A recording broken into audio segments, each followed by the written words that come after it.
if you had to choose India's playing 11 for the World Cup right now, what would it look like? That's a tricky one. Well, let's look at the conditions first. If the conditions are flat batting tracks, you're looking at 320, 350. So it'll be Shikhar, Rohit, Virat, Raidu at 4, Dhoni at 5, Kedar at 6, 7 Hardik, 8, 9 IL2 spinners, Chahal and Kuldeep. And then you've got 2 fast bowlers, Bumrah and Yash.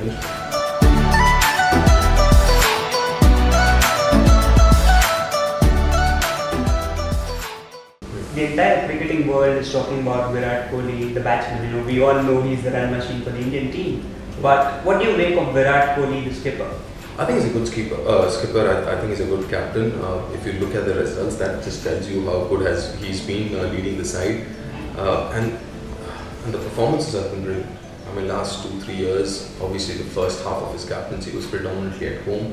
We expect the team to win. Last year, 2018, obviously you would have wanted to win a few more series in South Africa and in England. But most importantly, how the team is playing. I think the approach is very, very refreshing because there is nothing called draw anymore as far as this team is concerned. I'm talking about Test match cricket, where it's all about you win.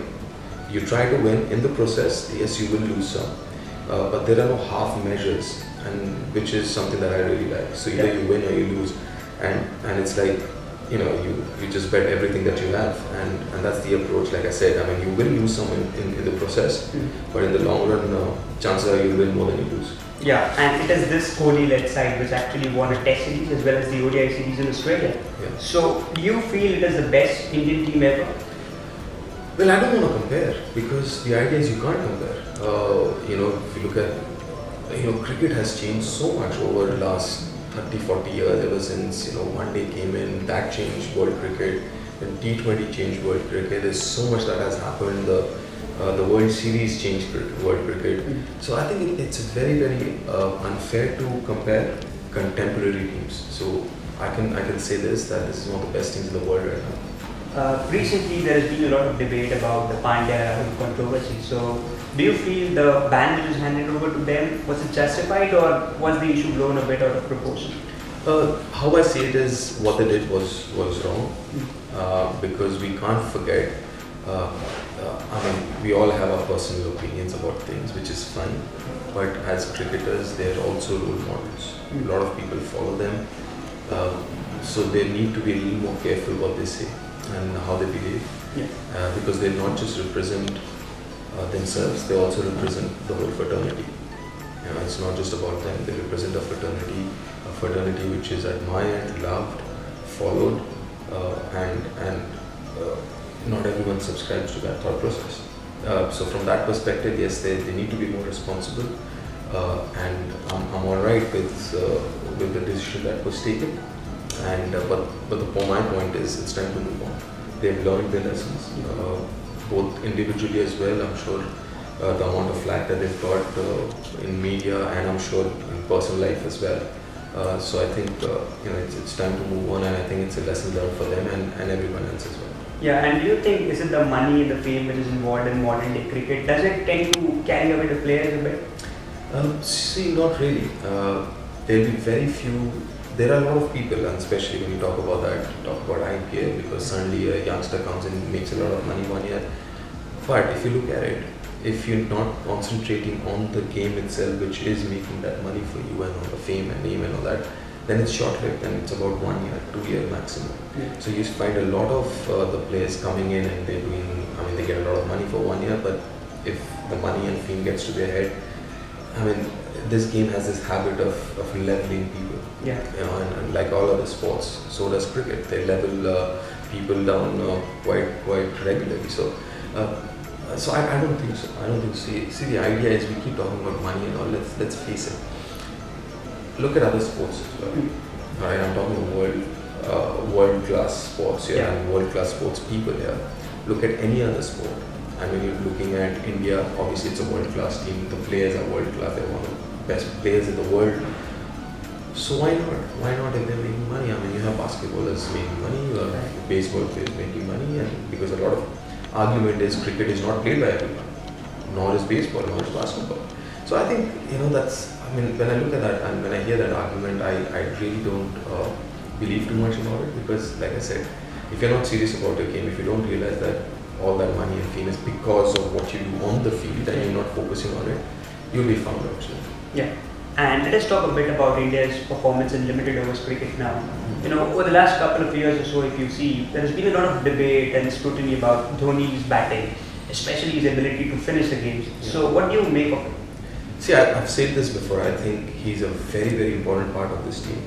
Okay, and you've got to start looking at MS Dhoni as a package. He's one of the best wicketkeepers in the world. Yeah.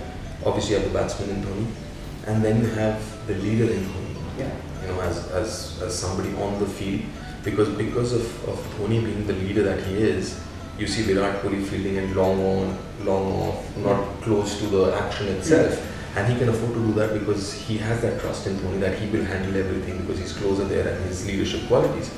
But having said that, obviously we also have to realize it's not the Dhoni which was 10 years ago. Yeah. You know, with age, you know, you change as a player. So there was this little time in between, say 6-8 months or a year, where I think Dhoni was also trying to figure out what is his role is, Yeah. how he can adjust with time, and also the team trying to figure out, okay, what exactly is that Dhoni will do, his role in that playing 11 as a batsman.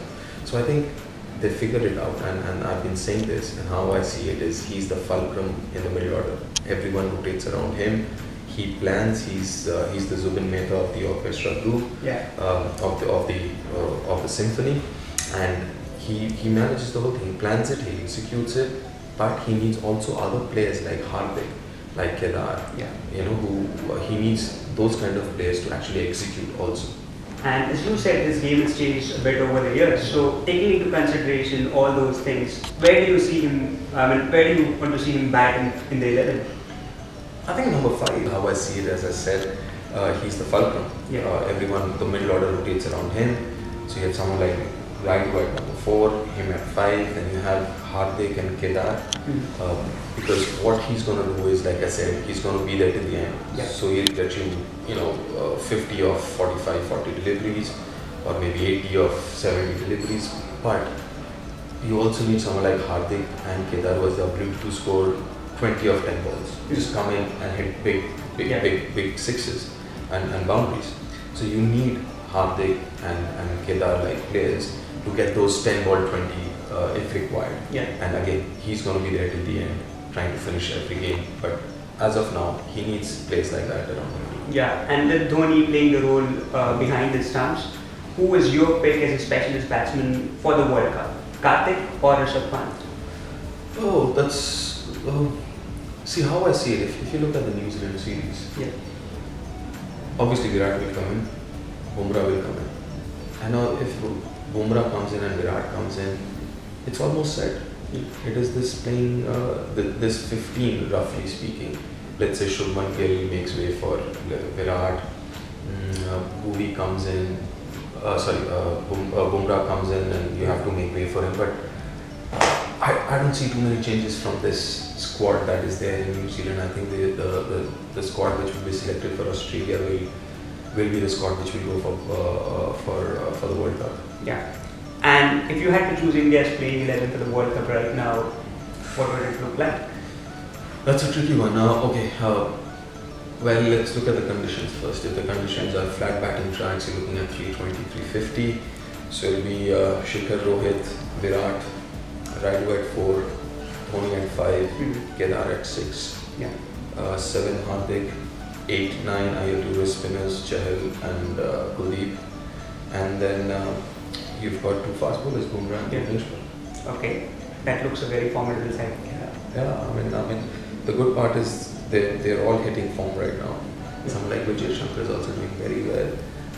I just have a feeling that he might also have a role to play in the World Cup. So, Yeah. And last but not the least, according to you, who will be the semi-finalist for the World Cup this year? Somebody else asked me that a couple of days ago. I was like, listen, the favorites would be obviously England and India. Yeah. But then there is a bracket of good 3-4 teams just below them. Yeah. Because listen, with Steve Smith and Warner coming back, Cummins coming back in the playing 11 for Australia, you cannot rule them out. Yeah. New Zealand, they've always been there, thereabouts. Regularly they make the semi-finals of all ICC tournaments almost. Then you have Pakistan, so good on their side. So you have South Africa. So you have these 3-4 teams who can be, any one of those teams can be there. But the interesting part is it's a longish tournament. You play 9 games. Right? So everyone plays each other. It's a longish tournament. So that's also something which is important. You don't play 2 games in the league or 3 games in the league and then you qualify and you play 1 quarterfinal. It's not that. You have to be consistently playing well over those 9 games. So at this moment it is difficult to choose the other 2 teams. Yes, it'll be difficult. I'll say those 6 teams, 4 will make it to the semis. Yeah.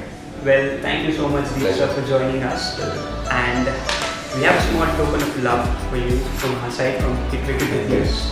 Thank you so much, Yash. It was a pleasure talking to you, and that's a lovely book. Thank you. Thank you so much, sir. Well, now that I got my goal at Spark, so I have to be on Yash's program, which is called Hit Wicket with Yash.